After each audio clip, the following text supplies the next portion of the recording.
There's no rules because it's our podcast. Hey, what's up, you guys? Welcome back to the Unlock Your Freedom podcast with Kevin Keppel. Man, pumped to learn with and from Derek Loudermilk today, you guys. Welcome, Derek, to the show. What's up, man? How's it going? Hey, Kevin. Good to be here. Thanks for having me. Yeah, man. Pumped to learn all about you. So kick us off, man. Tell us about you and all the great things you guys do. Well, I'm an explorer, and I've been an explorer in a lot of different ways throughout my life. I've been a professional adventurer, traveling the world, doing all kinds of expeditions and athletic feats. I've been a pro cyclist. I've been a scientific explorer. I used to work in the field in Yellowstone National Park and on the Great Barrier Reef. And lately, I am a bit of a metaphysical explorer. I'm combining study of metaphysics and spirituality with science and the underlying mechanics of essentially consciousness. So I get to have adventures in a lot of different ways throughout my life. Yeah, that sounds very cool. Well, let's go back to Yellowstone and the Great Barrier Reef for a second. What was that like? What did you do in your time at both of those awesome places? Yeah, I was in grad school actually for microbiology and virology, and my goal was to discover or find some insights about the beginnings of life on Earth. And the theory was that early Earth was kind of volcanic and very a lot of extreme conditions. So we would look for extreme conditions on Earth. In the hot springs of Yellowstone and in the glacial ice sheets of Antarctica to find the very temperature extremes, or in Yellowstone, they have these boiling acid hot springs. And that's where I ended up doing a lot of my work. Nearly 100 degrees Celsius or 212 degrees Fahrenheit, highly acidic, almost no chance for normal life, but there's a certain type of life forms that can exist in these extreme conditions. They're called extremophiles because of it. And we discovered some new single-celled organisms and some viruses that infect them. That they're very simple, very straightforward organisms, not a lot of complexity. And it's possible that these were some of the earliest life forms on the planet. Man, that's fascinating. So, how long did you work in that field? Well, I was in biology for a long time, and this was kind of one of those invisible scripts that was running from an early age. My dad was a scientist, and whenever I took science classes, the teacher was like, "You're good at this. You should do this." And I internalized that in a way of like, Sure. "Oh, great, a career path that somebody's told me I could do, and so I'll take it." Eventually I learned that wasn't exactly right for me, largely because I was spending too much time in a dark electron microscope room, late into the night, with nobody else around, and that wasn't really what I was expecting. But for a long time, I went down to Australia to learn diving and study on the Barrier Reef down there. And I was just looking for ways to be outside exploring, but also contributing in some way to what we know about biology. So, you made a shift obviously at some point, and if it's something your whole life, like you're a scientist or whatever the case may be, and that becomes obviously some part of your identity. And so, what kind of things or ideas or events helped you really shift? I don't know if it was a series of events or maybe just one aha, but what did that look like? Yeah, basic research is done in science. Partly, you have a curiosity, a theory, you want to explore something, and that can be really valuable, right? It's what advances sort of the general body of how we understand the world. And for me, it wasn't clear the benefit to humanity. Exactly, like, okay, I discovered some new species. This helps us understand early life forms, but what good does it do people? And that there was a bit of a disconnect there for me. And also the competitive nature of funding was it's incredibly hard to get funded these days to do good work, because there's a bias towards really expensive, complex medical scientific projects because the university gets half of a grant. So if you have a $20 million grant, the university gets 10 million of that for their overhead, right? So everybody wants you to do really expensive science research, and that means the curiosity based field work gets pushed to the side a lot of the times, and so less than 1% of good experiments get funded, which means you're competing against, you have to be better than the top 1% of all scientists, which is really hard for a new scientist to be able to do. And so it's just so competitive that I was seeing young PhD scientists spending an extra 20 years before they got a professorship or before they really got to do the work they wanted to do, which is so unfortunate. And so I wanted to make a bigger impact, and I also didn't want to be poor my whole life. Sure. Well, I mean, that, money's a great tool to make more impact, and so I totally get that. And I kind of love what you're talking about. It's like, really, where's the purpose in this? Where's the generosity? Even though, like, it was definitely serving one. I think that's where a lot of people get tripped up, is they don't look for, how can I mix generosity into, this thing I'm creating, idea, service, product, whatever. So we'll talk to us a little bit about the Athlete Explorer too. What's that look like? You mentioned cycling. I'm a big fan of that. So I'd love to learn from you on that too. Yeah, I watched the Tour de France when I was 12, I think. And then pretty soon after, Lance Armstrong was winning all the tours, and it was super inspiring for a young kid. And my best friend and I, we would go on these long bike rides. We were 13 years old, and we would just go ride all day. It was a real taste of freedom. Actually, it was to have our parents trust us to go ride, 40 miles, to ride 3 or 4 hours, not knowing where we were going to be, and just take care of ourselves. It was, a sense of, I can handle this at a young age, which was very helpful. And we both said we're going to be pro cyclists, and we're going to go to the Tour de France. And he ended up becoming a fantastic bicycle frame builder. He makes high-end custom bikes, and he sort of went the engineering route.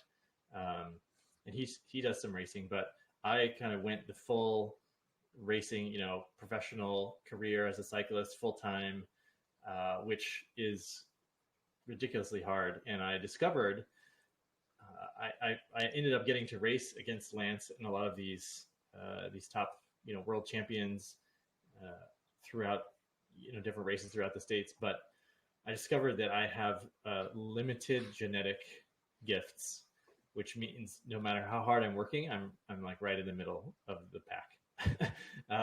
So it was really cool to see, like, wow, I can get so fit and just be ridiculously fast, and still these genetic freaks are they're going to beat me every time. So it was humbling in a way, but also really cool to see how far I could push myself, and how fit I could really get. But it's also really hard work. It's training 6 to 8 hours a day, manual labor.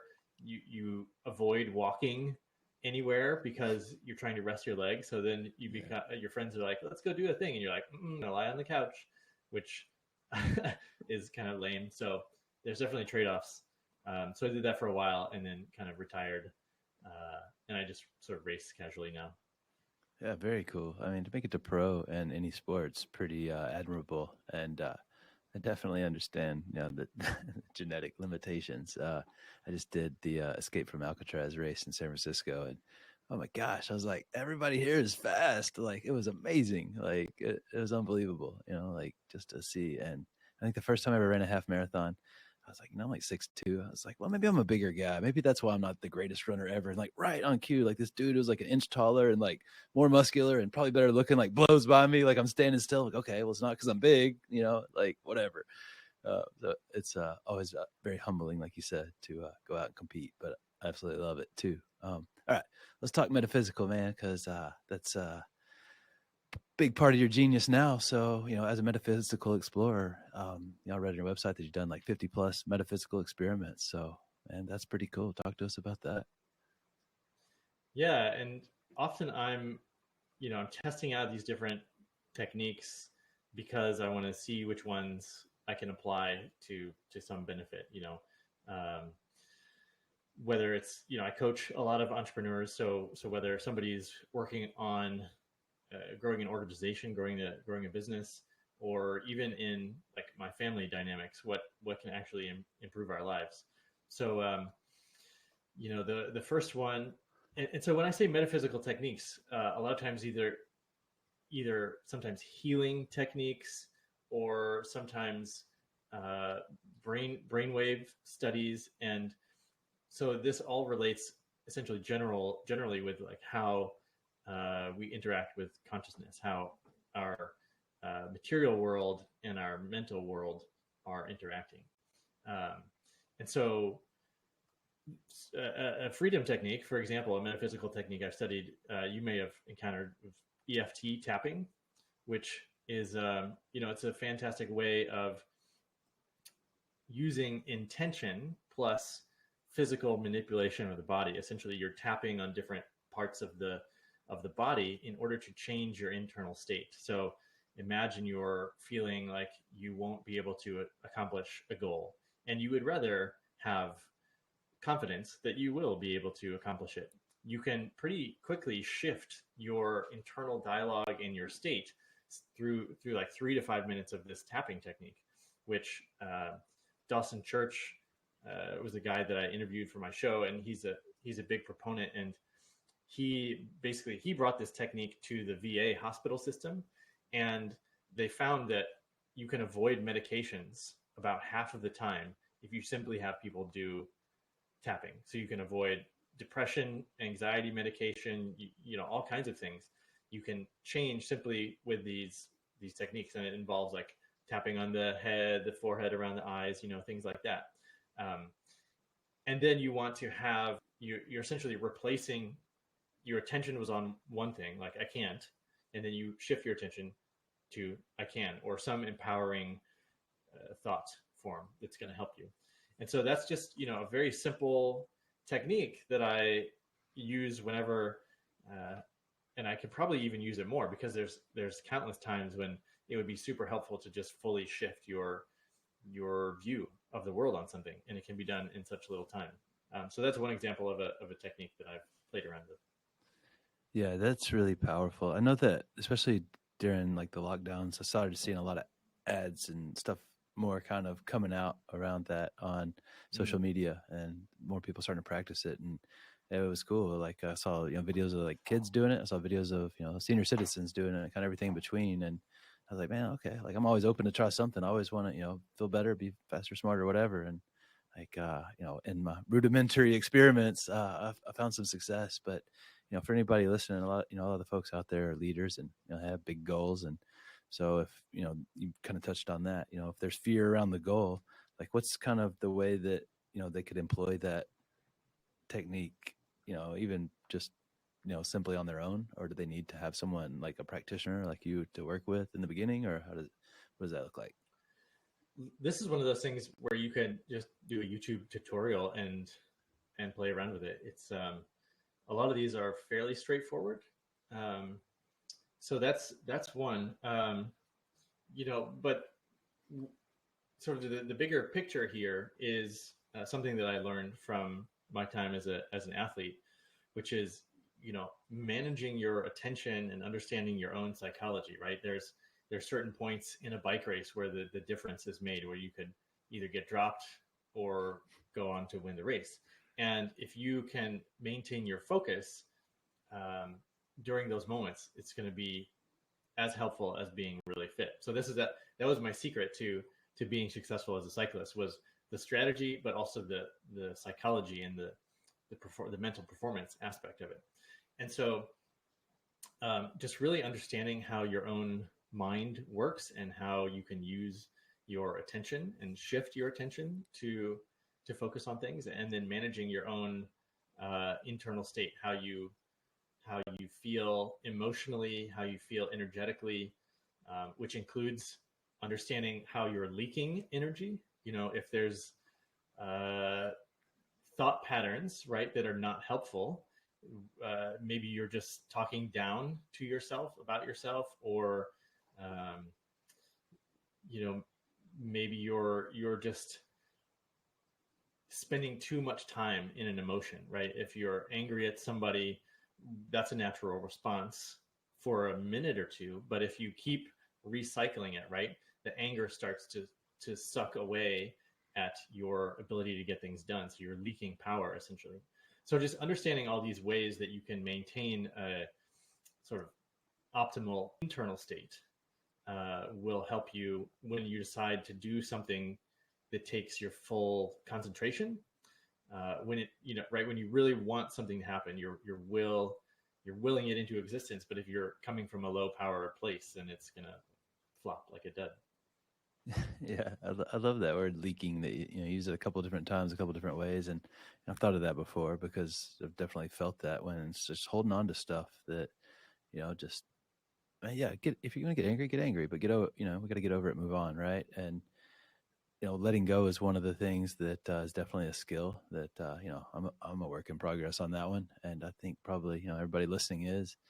And so when it comes to letting go, and so you can stop the leak, and plug it up or whatever, however you want to look at it, how do you help people understand like kind of what letting go is and how to put that into practice? One way I like to think about it is getting wet or staying dry. And so a lot of times, the news or current events is a great example of this. You get to choose what you wait, what you care about, what's going to affect you, right? There's all kinds of things happening. There's wars, political decisions, legal decisions, pandemics, all these things, right? If you let them all pull you in to the narrative, right, you could end up just feeling totally overwhelmed. And I have friends that are just paralyzed by anxiety of not knowing what's going to happen, and these things are out of their control. And so if you find that you're not feeling peaceful, right, check in with yourself. Am I in a state of peace about this? And if you're not, then you gotta pick the things that you're going to care about.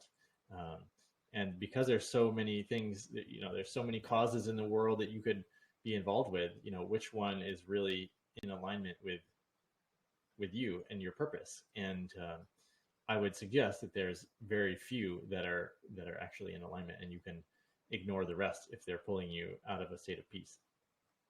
Yeah, I think that's pretty phenomenal advice. I mean, peace is like the pathway to creativity, right? Because if I'm in, chaos and anxiety, thinking about the future, I'm definitely not present. And I feel like, you have to be present to access creativity if you want it to flow through you.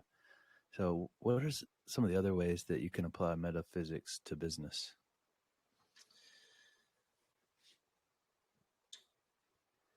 Well, one that I particularly I find fascinating is so people talk about abundance, and a lot of times they're thinking about financial abundance. But when you define abundance the way I do, which is to be able to do what you need to do when you need to do it, then money is just a little sliver of that aspect. And so there's other aspects that you can actually train, you can practice. And my favorite one is probably serendipity or good luck, which there's a lot of different ways to prepare to be lucky. Perhaps the first one is just having an identity of a person who is lucky, which will create a bias, a filter through which you perceive events happening to you. You could also go the other way, right? Like, I'm an unlucky person, and you see things just not working out for you. But if you're on the lookout, this is like when you're shopping for cars, and then you all of a sudden you see the same car everywhere in the world. Like, wow, everyone drives Toyotas. Amazing. So that's the reticular activating system at work, which is your brain is recognizing over and over again these things that you're focusing on. So if you're focusing on being a lucky person and you have this identity of being lucky, then you will start to notice more of things working out or serendipitous events. But there's some other ways to prepare for it as well, which is if you are whatever field you're in, if you're right at the cutting edge, right? If you've done enough study and practice to achieve some level of mastery, then you're also acutely aware of where the opportunities lie to expand the cutting edge. And so you'll be able to be on the lookout for those sort of blue ocean opportunities. One example would be from my field, from microbiology, was Alexander Fleming, who discovered penicillin, which was an accident or a serendipitous event, because he was growing bacteria on petri dishes, and there was mold that contaminated his dishes, and he was like, "Oh, I'm going to throw these away." But before he threw them away, he saw the mold was inhibiting the growth of the bacteria, and so he knew that a lot of people were dying from infections from surgery. And so that he thought, oh, if I can inhibit the growth of these bacteria, then maybe people won't die from surgery. So he was able to, he had that initial insight, like, oh, I wonder what's going on here. I think this could be useful. But then he was prepared enough to be able to follow up and actually, do the experiments to isolate penicillin, which became probably the thing that saved the most lives in the last 100 years. And so another aspect of this is when you get a good opportunity coming your way, when you recognize it, you also have to continue on. And in improv, I used to do comedy improv.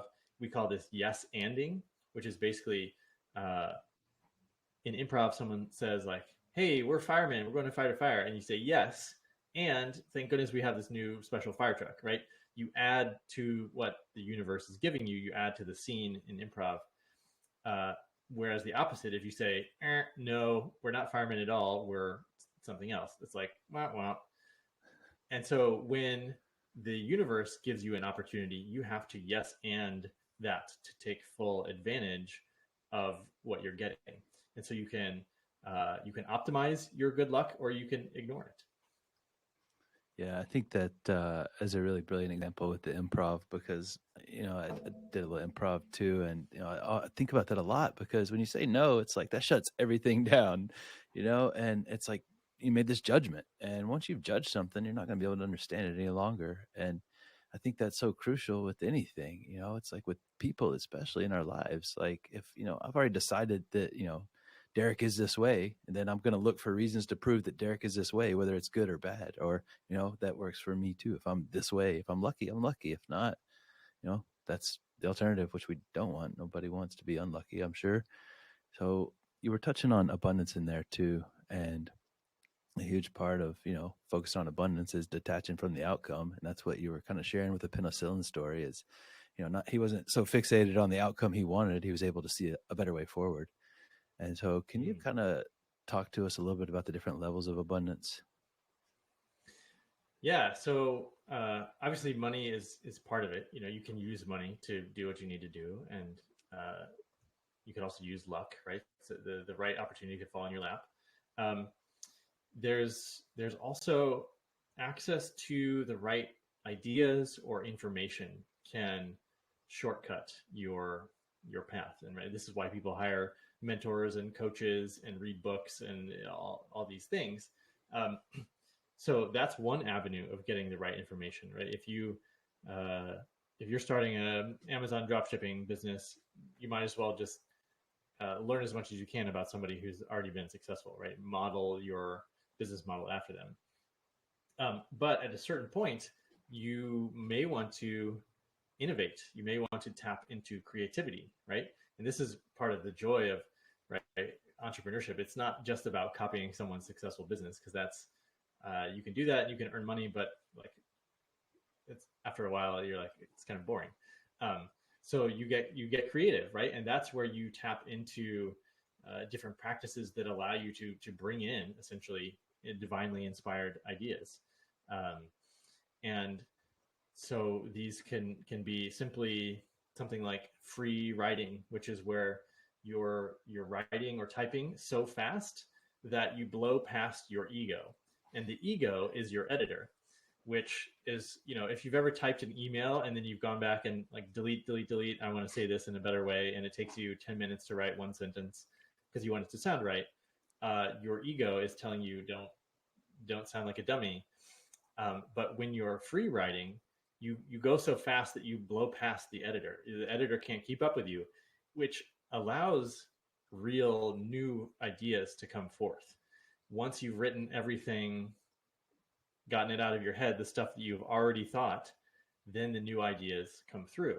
And so this is just a little hack to get access to stuff you didn't know was going to come through from your subconscious. Yeah, I think that's a brilliant piece of advice too. I most days up for you write at least a page or two in the mornings, and it's not just then that it benefits me. Like I feel like my thinking's so much clearer the rest of the day because I got so much of the stuff kind of out of the way. And it's also kind of training you to look for flow because that's why we get that like hypofrontality, where that front part of the brain where that inner critic lives.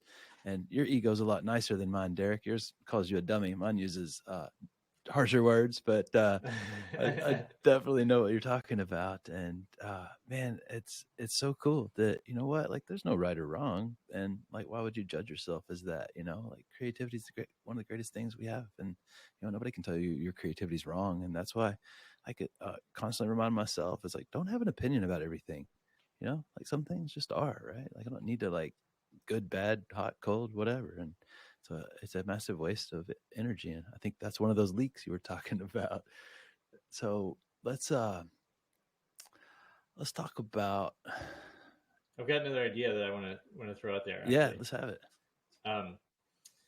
Because we're talking about expressing ourselves, a lot of people have when they're speaking, and especially when it comes time to either share an opinion, like in a group meeting situation, or to be a leader, or just to have a difficult conversation, there's we're limited by our discomfort around speaking, right? Sometimes we get afraid to share what's true and real for us, and there's a bunch of different ways to access being able to have freedom to speak your truth.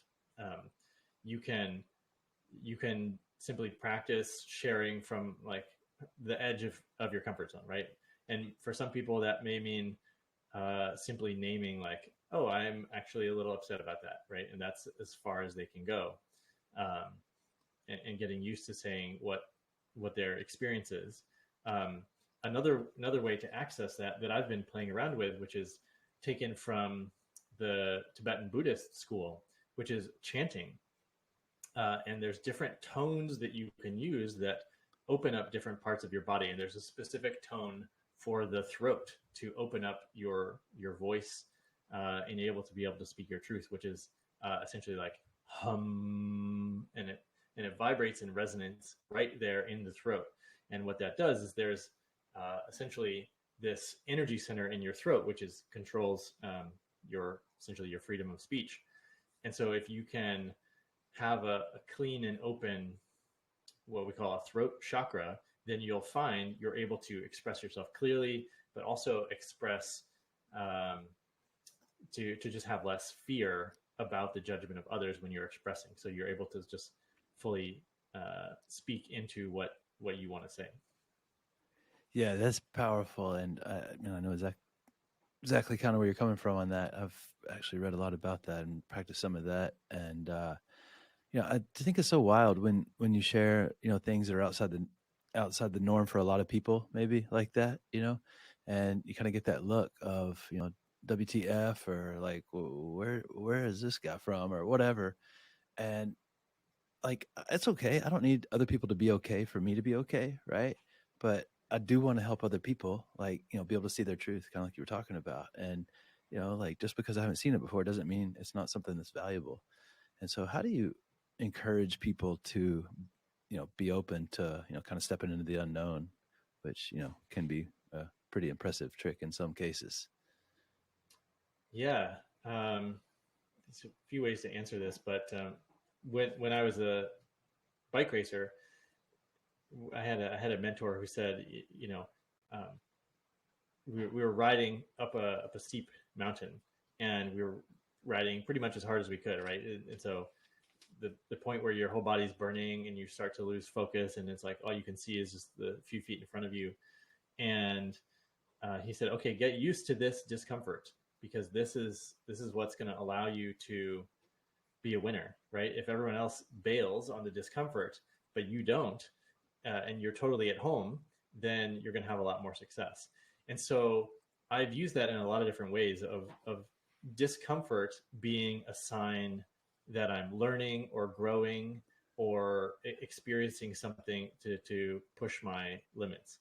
And so if you can rewire yourself to embrace discomfort, like to be a clue that you're on the right track rather than something to be avoided, then that's a great place to start. Is just like, okay, yes, I'm super uncomfortable right now because I feel like a beginner, or I feel out of my depth, or I haven't encountered this situation before. That's actually a good thing. So get used to living right there, being at home in this discomfort. And then, the other thing I like to do is a lot of people really like to see evidence, or they like to hear about studies, because their mind wants something to chew on, right? I could say, go try chanting, and you could just try it yourself, but it might be uncomfortable. So for those people that are too much in their thinking mind, I give them some data. I give them some research to back that up. There's a lot of study of the vagus nerve and the fascia of our tissue and the energy meridians that essentially move electricity throughout our body, that back up from a physical scientific level what is happening when I'm chanting and vibrating my throat with sound, right? So there's evidence backing it up, but you might as well just go try it for yourself and see if it works. Yeah, I think that's probably the best advice, right? Just go, see how it feels for you, right? Like, prove it wrong if, that's what you need to do. But I think that's so brilliant. What great advice you had from your mentor. Get comfortable being uncomfortable, because if you're going to create anything, creativity is always a little risky, because by definition, you're creating something that's never existed. You're going into the unknown. And otherwise, you're going to find yourself just like you kind of talked about earlier. It's like copying somebody else's version of success. And like, you're going to fail at that because you're not anybody else. And that's like competition is always striving to be like somebody else. And, and especially in the entrepreneurial world, like uniqueness is what you're getting paid for in a lot of cases, because you're doing something in a way that nobody else is doing it, or, hasn't yet, or whatever the case may be.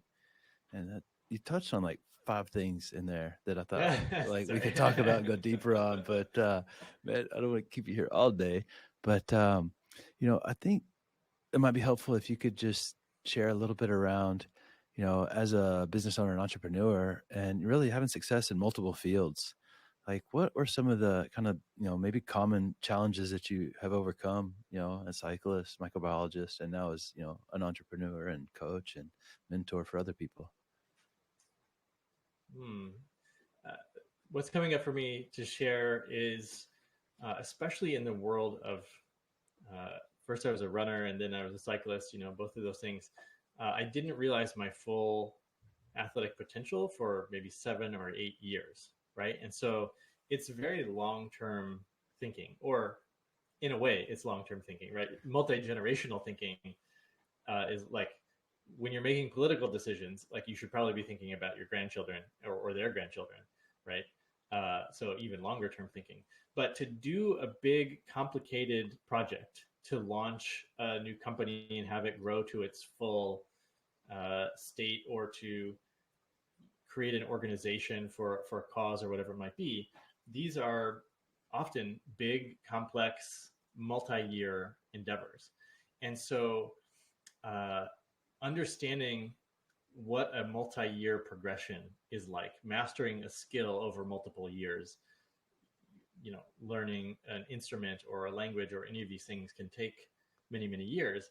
And so just understanding that no single day's worth of effort is going to like take you from here to there, but it's the fact that you are continuing to progress. You're continuing to challenge 1% per day or 4% per day or whatever it might be. That's how you get to these like really big goals. And luckily, that's also what gives you optimal experience.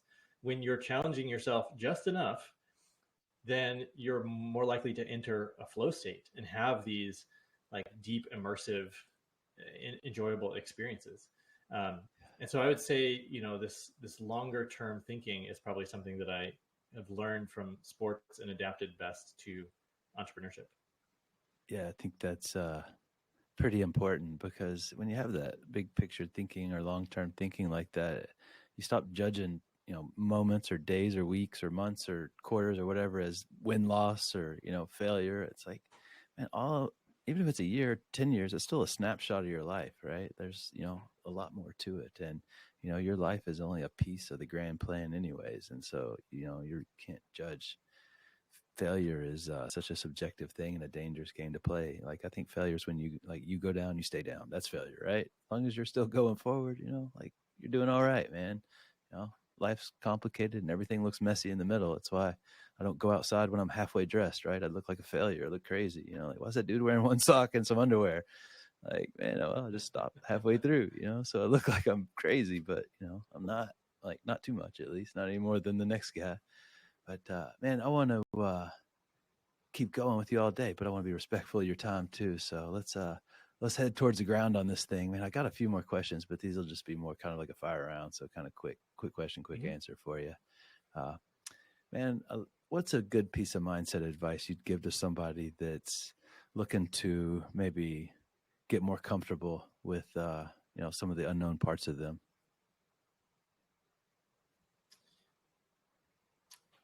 With the unknown parts of themselves. Yes.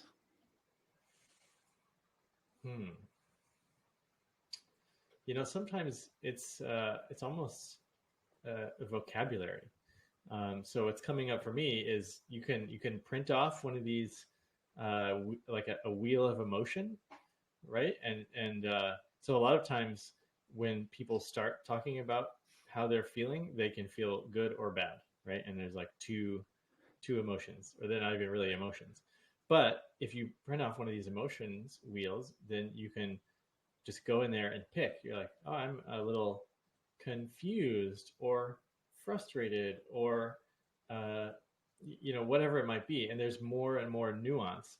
And then you can start to say, okay, that feeling is tied to like a tightness in my solar plexus, or I have like a deep, heavy feeling in my gut, or if I'm feeling some type of joy or exhilaration, like that feels like lightness in my ears.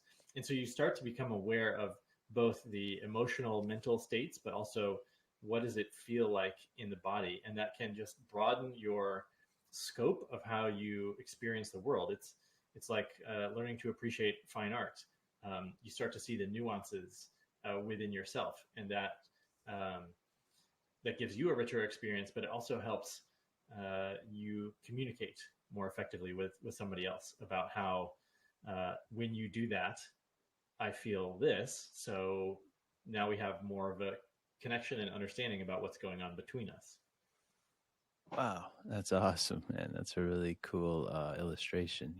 I think that we give ourselves more credit than probably we should when it comes to understanding our emotions, because I know, like, whenever I used to do some like TV and film acting, like, a big part of it's feeling the emotion or whatever. And I'm like, kind of where you're at. I'm like, well, do I feel good or bad? Like, there's got to be more than that. And like, there's really like not that great of, information unless you really go deep on kind of how to, kind of look at the multidimensional parts of us like that. I just think that's a really brilliant way to do it. And I love that you talked about that emotional wheel, because Can I share something else yeah, that's absolutely. just come to me in this moment, which is um, the sort of the next evolved level of that is being able to hold sort of conflicting emotions together at the same time, which I think is actually going to create a lot of freedom as a society once people are able to do this. And so one way to access this point, this is an exercise that I've been thinking about recently, which is to think about someone who's no longer in your life, but you really love them, like an old friend or someone who's deceased, family member, or some circumstance, right, that you're no longer in each other's lives, but you still have this caring and love for them. And you can feel at the same time the pain, right, of not having them, of missing them from your life. And you can hold the love that you have for them still. And so you can have pain and love together in your body at the same time. And they almost can blend together and create a new emotion, a new experience. And so practicing, like, not pushing away the pain or dismissing it or not running from like how great the love can feel, but in fact, like, practicing holding these conflicting and sometimes oppositional feelings together, that's a really sort of a next level practice of experience. Oh, dude, that's brilliant. That contrast too can give you a lot of clarity when you do that. And I've kind of been doing something like that recently. I've been watching shows or listening to podcasts that I know are going to have a pretty opposite opinion that I have in a certain situation, whether it's political or anything else. And not in an effort to judge, but like, hey, like, we're all created from this infinite intelligence based in love. Like, that's my belief. And so, this is another expression of love right here. And so, like, but then I don't agree with them, right? So there's some sort of fear, anger, whatever. And like, but I can still love them at the same time. And it removes that like right, wrong, me, you kind of thing. And just, I don't know, it helps me get over myself, which is kind of the goal there, I suppose. What's man, this is going to be interesting. And you don't have to pick a favorite kid here. You can give me a couple if you want, but a favorite book to read, recommend, or give away. Well, I mentioned Dawson Church earlier when we were talking about tapping, and he has a book called Mind to Matter, and it's got over 500 scientific studies in there, and he talks about how consciousness shapes material reality, essentially how thought controls the material world, and the material world is actually sort of a byproduct of consciousness. And so if you like to have an intellectual understanding of sort of these dynamic spiritual topics, that's a pretty great place to start. Yeah, but I haven't read that, but I've had that recommended a couple of times now, so that's telling me something. If you could get everybody in the world to hear one message from you, what would that be?